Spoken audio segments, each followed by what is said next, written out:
الحمدللہ رب العالمین والصلاة والسلام علی سید المرسلین وعلی آلہ واصحابہ اجمعین ومن تبعہم بإحسان الی یوم الدین، اما بعد۔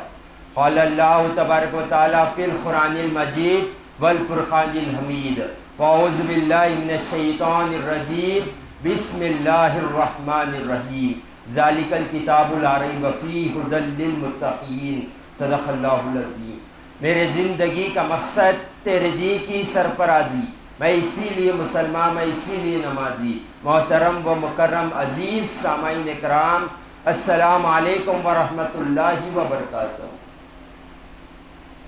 ابھی میں نے جو آیت مبارکہ کی تلاوت کی، اس میں اللہ تعالیٰ ارشاد فرماتا ہے یہ ذیشان کتاب ہے، اس میں ذرا شک نہیں، اور یہ ہدایت ہے پرہیزگاروں کے لیے۔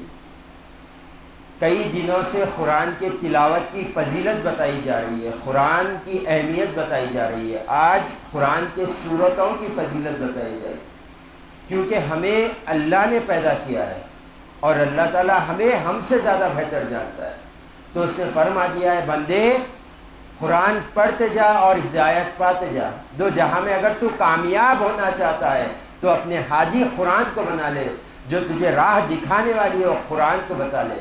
تو کامیاب اسی وقت ہو سکتا ہے تیرے ایک ہاتھ میں قرآن ہو اور دوسرے ہاتھ میں صاحب قرآن کا دامن ہو، تو جب کامیاب ہو جائے گا۔ کیونکہ اللہ قرآن میں فرماتا ہے اے انسان، تمہارے لیے بہترین نمونہ ہے زندگی گزارنے نبی کریم صلی اللہ علیہ وسلم کی زندگی۔ تو حضور پاک صلی اللہ علیہ وسلم کی زندگی یہ قرآن کا پریکٹیکل ہے۔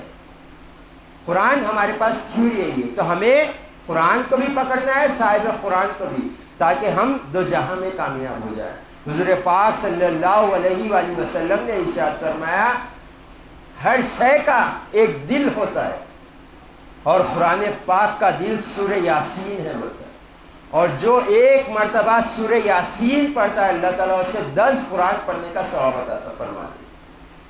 تو ہمیں سورہ یاسین پڑھنے کی عادت ڈالنی چاہیے، کیونکہ جو چیزیں آسانی سے ہمیں مل جائیں وہ ہم اختیار کرتے ہیں۔ دنیا کے اعتبار سے بھی کم وقت میں زیادہ پیسوں کی نوکری مل جائے ہم اسے پہلے قبول کر لیتے، کیوں؟ ہمارا وقت بچ جاتا ہے اور پیسہ بھی زیادہ آتا ہے۔ تو یہ آسانی ہمیں اللہ تعالیٰ نے بھی عطا فرمائی ہے۔ ایک مرتبہ اگر ہم سورہ یاسین پڑھ لیں 10 قرآن پڑھنے کا ثواب ہمیں عطا کیا جائے گا۔ حضور پاک صلی اللہ علیہ وآلہ وسلم نے ارشاد فرمایا ہر شے کی ایک بلندی ہوتی ہے، اور قرآن کی بلندی سورہ بقرہ ہے، اور سورہ بقرہ کی بلندی آیت الکرسی ہے۔ تو آیت الکرسی کثرت سے پڑھا کرے۔ حضور پاک صلی اللہ علیہ وآلہ وسلم نے ارشاد فرمایا اگر کوئی سوتے وقت ایک مرتبہ آیت الکرسی پڑھ لے تو اللہ تعالیٰ اس کے واسطے ایک فرشتہ پیدا فرماتا ہے جس کی رات بھر شیطان سے وہ فرشتہ حفاظت کرتا ہے، اس کے پاس شیطان نہیں آتا۔ حدیث شریف میں آتا ہے کہ جب بندہ مومن غفلت میں سو جاتا ہے، فجر کی نماز چھوڑ دیتا ہے اور نیند میں رہتا ہے، اس کے پاس شیطان آتا ہے اور اس کے منہ میں غلاظت کر کر چلے جاتا ہے۔ تو ہمیں اپنے آپ کو قرآن اور حدیث کے بتائے ہوئے طریقے پہ زندگی گزارنا ہے، ہمیں کثرت سے قرآن پاک کی تلاوت کرنا ہے۔ حضور پاک صلی اللہ علیہ وآلہ وسلم نے ارشاد فرمایا سورہ اخلاص اگر کوئی 3 مرتبہ پڑھ لیتا ہے تو اسے ایک قرآن پڑھنے کا ثواب عطا کیا جائے۔ دیکھیں کتنی آسانی ہمیں بتائی جائے، جبکہ ہمیں فرما دیا گیا، ہمیں بتا دیا گیا ہے قیامت کا وہ دن ہے جو ہر ایک کو وہاں پر موجود ہونا ہے، اور قیامت کا دن ایسا دن ہے جب کوئی رشتہ دار کسی کو کام نہیں آئے گا، نہ ماں باپ اولاد کو کام میں آئیں گے، نہ اولاد ماں باپ کو کام میں آئیں گے۔ اس کے بارے میں حضور پاک فرمایا بندہ وہاں پر ایک نیکی کو ترسے گا، اور قرآن پاک کا ایک حرف پڑھنا 10 نیکیاں ہیں ہمارے لیے۔ سوچے ایک سورہ اخلاص 3 مرتبہ پڑھ لے، ایک قرآن کا ثواب ہمیں عطا کیا جائے۔ تو ہمیں قرآن کی فضیلت جاننی چاہیے، ہمیں قرآن کی اہمیت جاننی چاہیے۔ حضور پاک صلی اللہ علیہ وآلہ وسلم نے ارشاد فرمایا قرآن میں ایک ایسا سورہ ہے جس کی 30 آیتیں 30 آیتیں، وہ سورہ ملک ہے۔ اگر جو کوئی روز اس کی تلاوت کرتا ہے کل قیامت کے دن وہ سورہ اس کی شفاعت کرے گا اور اللہ اس کی شفاعت قبول فرما لے گا پڑھنے والے کے حق میں۔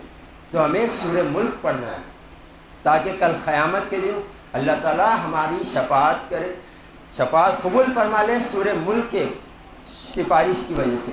تو ہمیں اپنی زندگیوں کو دیکھنا ہے، ہم اپنی زندگی کیسے گزارے ہیں۔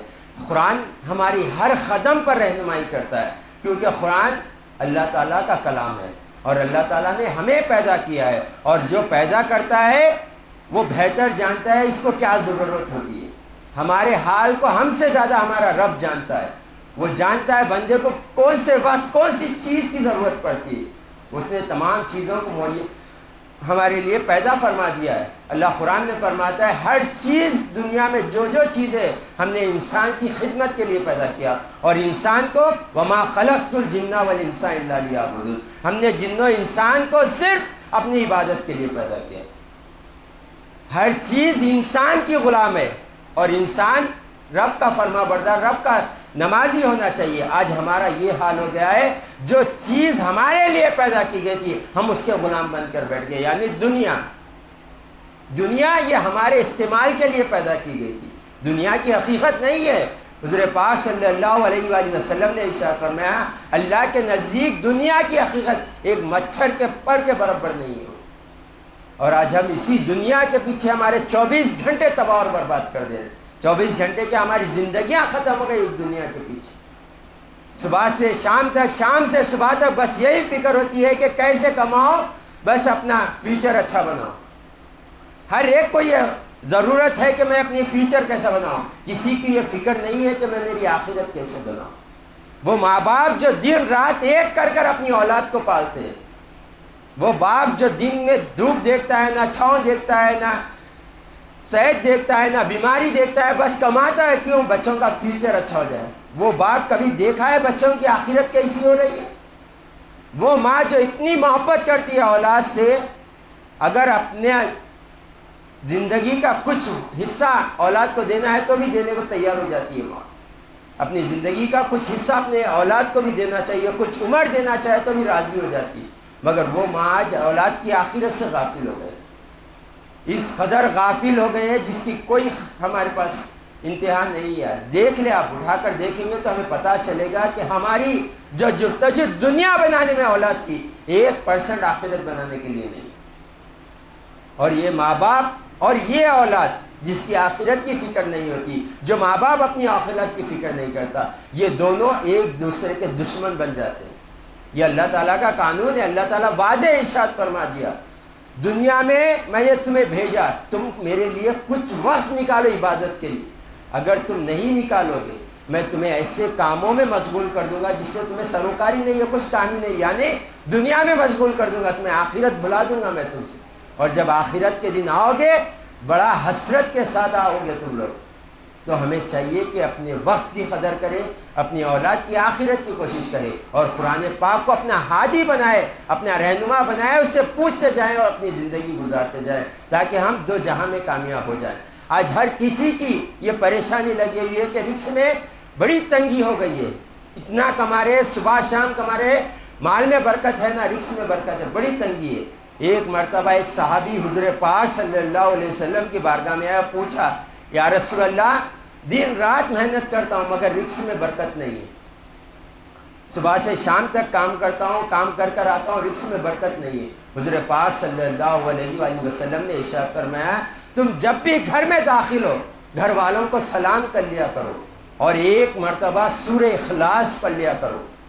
اگر گھر میں کوئی نہیں ہے تو مجھ پر نبی کریم صلی اللہ علیہ وسلم پہ ایک مرتبہ سلام پڑھ لیا کرو، اور ایک مرتبہ سورہ اخلاص پڑھ لیا کرو، انشاءاللہ تم دیکھو گے اللہ تعالیٰ تمہارے رزق میں کیسی برکت عطا فرمائے گا۔ بزرگان دین فرماتے ہیں جیسا پانی چڑھاؤ سے نیچے اترتا ہے ویسے ہی رزق میں اللہ تعالیٰ برکت عطا فرماتا ہے۔ وہ صحابی چند روز کے بعد حضور پاک صلی اللہ علیہ وسلم کی خدمت میں حاضر ہوئے اور کہا یا رسول اللہ میں تو غنی ہو گیا، میرے رزق میں برکت ہو گئی، مگر میری برکت یہ پڑھنے کی وجہ سے میرے پڑوسیوں کی بھی رزق میں برکت ہو گئی۔ تو ہمیں یہ اپنانا ہے، قرآن ہر قدم پہ ہماری رہنمائی کرتا ہے، بس ہمیں قرآن پڑھنا چاہیے۔ آج ہمارا حال یہ ہو گیا ہے کہ ہم اکثریت قرآن سے دور ہے، اللہ ماشاءاللہ جو پڑھتے وہ عربی عبارتیں پڑھتے، جس کو عربی آتا ہی نہیں وہ عربی عبارتیں پڑھ لیتے ہیں ثواب کے لیے۔ قرآن پڑھیں گے ثواب ملے گا، مگر قرآن ثواب کے لیے نہیں بھیجا تھا، قرآن ہدایت کے لیے بھیجا گیا تھا۔ تم اسے پڑھو، سمجھو، اپنی زندگی گزارو۔ آج ہم اسے صرف عبادت کے لیے، صرف ثواب کے لیے پڑھے جا رہے ہیں. ایسا نہ ہو. جو پڑھے اس کو سمجھے. قرآن کیوں بھیجا گیا تھا؟ ہماری ہدایت کے لیے. ہم پڑھے قرآن کی عربی عبارت پڑھے، ترجمہ پڑھے، تصویر کے ساتھ پڑھے. انشاءاللہ آپ دیکھیں گے کیسے انقلاب اپنی زندگی میں آئے گا. اور جو یہ سوچتا ہے، جو یہ کہتا ہے کہ میری عبادت میں لذت نہیں ہے، آج ہر ایک کی شکایت ہے کہ عبادت تو کرتے ہیں، سجدے تو کرتے ہیں، مگر سجدوں میں سکون نہیں ہے. صرف سجدے کر لینے سے دل مطمئن نہیں ہوتا. سجدہ وہ ہونا چاہیے جو رب کے تعلق جوڑ دے. آپ کا رب سے جو تعلق جوڑ دے وہ سجدہ با کمال ہوتا ہے.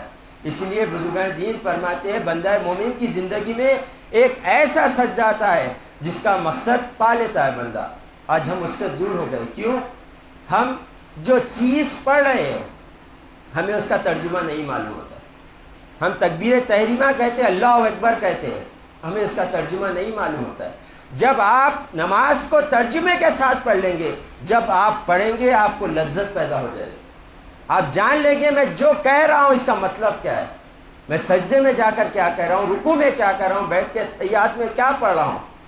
جب یہ سمجھ لیں گے آپ، انشاءاللہ آپ کی نماز درست ہو جائے گی. تو ہمیں قرآن سیکھنا ہے، قرآن سمجھنا ہے اور قرآن کے مطابق اپنی زندگی گزارنا ہے.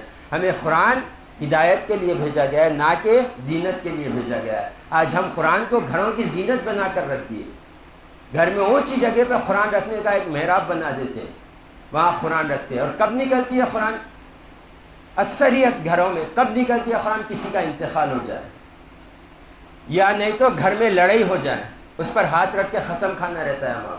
یا بچہ کہیں آؤٹ آف جا رہا ہے تو اس کے سر پر قرآن رکھ کر اسے بھیجا جاتا ہے. قرآن اس لیے نہیں بھیجا گیا تھا.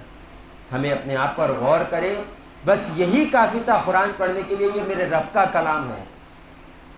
جب یہ سوچ کر پڑھو گے آپ کا دل اس قدر رب کی معرفت سے قریب ہو جائے گا کہ آپ اس کی تصور نہیں کر سکتے کہ اتنا اللہ تعالیٰ اپنا قرب عطا کرے گا. جب آپ قرآن کو پکڑو گے، اس کا ایک ایک لفظ پڑھو گے اور سوچو گے کہ یہ کون کہہ رہا ہے مجھ سے. یہ ایک عاشق ہی بہتر جانتا ہے جو معشوق کا خط ملتا ہے.